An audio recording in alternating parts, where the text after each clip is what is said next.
Christmas Eve, many years ago, I lay quietly in my bed. I did not rustle the sheets. I breathed slowly and silently. I was listening for a sound. A sound a friend had told me I'd never hear. The ringing bells of Santa's sleigh. There is no Santa, my friend had insisted, but I knew he was wrong. Late that night, I did hear sounds, though not of ringing bells. From outside came the sounds of hissing steam and squeaking metal. I looked through my window and saw a train standing perfectly still in front of my house. Time for our stopping steam trains. Ooh, It was wrapped in an apron of steam. Snowflakes fell lightly around it. A conductor stood at the open door of one of the cars. He took a large pocket watch from his vest, then looked up at my window. I put on my slippers and robe and tiptoed downstairs and out the door. "All aboard!" the conductor cried out. I ran up to him. "Well," he said, "are you coming?" "Where?" I asked. "Why, to the North Pole, of course," was his answer. "This is the Polar Express." I took his outstretched hand and he pulled me aboard. The train was filled with other children, all in their pajamas and nightgowns. We sang Christmas carols and ate candies with nougat centers as white as snow. We drank hot cocoa as thick and rich as melted chocolate bars. Outside, the lights of towns and villages flickered in the distance as the Polar Express raced northward. Time for our train whistles. Soon, there were no more lights to be seen. We traveled through cold, dark forests where lean wolves roamed, and white-tailed rabbits hid from our train as it thundered through the quiet wilderness. Howling wolves. We climbed mountains so high it seemed as if we would scrape the moon, but the Polar Express never slowed down. Faster and faster we ran along, rolling over peaks and through valleys like a car on a roller coaster. Train whistles again, everyone. The mountains turned into hills, the hills to snow-covered plains. We crossed a barren desert of ice, the Great Polar Ice Cap. Lights appeared in the distance. They looked like the lights of a strange ocean liner sailing on a frozen sea. "There," said the conductor, "is the North Pole." The North Pole. It was a huge city standing alone at the top of the world, filled with factories where every Christmas toy was made. At first, we saw no elves.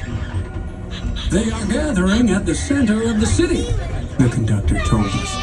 "That is where Santa will give the first gift of Christmas." "Who receives the first gift?" we all asked. The conductor answered, "He will choose one of you." "Look," shouted one of the children, "the elves." Outside, we saw hundreds of elves. As our train drew closer to the center of the North Pole, we slowed to a crawl. So crowded were the streets with Santa's helpers.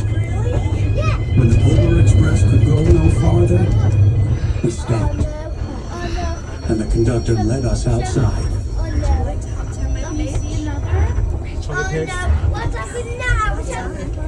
We pressed through the crowd to the edge of a large open circle. In front of us stood Santa's sleigh. The reindeer were excited. They pranced and paced, ringing the silver sleigh bells that hung from their harnesses. It was a magical sound, like nothing I'd ever heard. Across the circle, the elves moved apart, and Santa Claus appeared. The elves cheered wildly. He marched over to us and, pointing to me, said, "Let's have this fellow here." sleigh, the conductor handed me up. I sat on Santa's knee, and he asked, "Now, what would you like for Christmas?" I knew that I could have any gift I could imagine. But the thing I wanted most for Christmas was not inside Santa's giant bag. What I wanted more than anything was one silver bell from Santa's sleigh. When I asked, Santa smiled. Then he gave me a hug and told an elf to cut the bell from a reindeer's harness. The elf tossed it up to Santa. He stood, holding the bell high above him, and called out, "The first gift of Christmas!" A clock struck midnight as the elves roared their people. Thank you.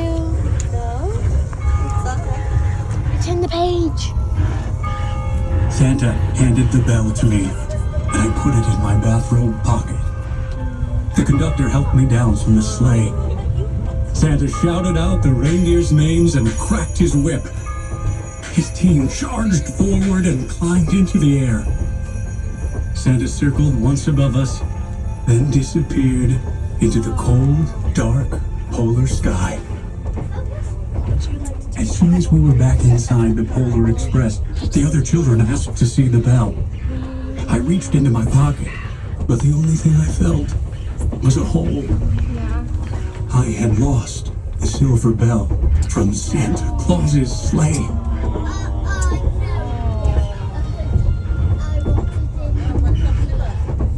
"Let's hurry outside and look for it," one of the children said. But the train gave a sudden lurch and started moving. We were on our way home. It broke my heart to lose the bell. When the train reached my house, I sadly left the other children. I stood at my doorway and waved goodbye. The conductor said something from the moving train, but I couldn't hear him. "What?" I yelled out. He cupped his hands around his mouth. "Merry Christmas!" he shouted. The Polar Express let out a loud blast from its whistle and sped away.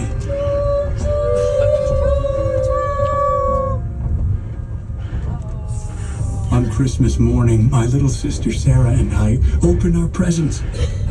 When it looked as if everything had been unwrapped, Sarah found one last small box behind the tree. It had my name on it. Inside was the silver bell. There was a note. "Found this on the seat of my sleigh. Fix that hole in your pocket. Signed, Mr. C." I shook the bell. Mr. Claus. It made the most beautiful sound my sister and I had ever heard. But my mother said, "Oh, that's too bad." "Yes," said my father. "It's broken." When I'm shaking the bell, my parents had not heard a sound. At one time, most of my friends could hear the bell, but as years passed, it fell silent for all of them. Even Sarah found one Christmas that she could no longer hear its sweet sound. Though I've grown old, the bell still rings for me, as it does for all who truly believe.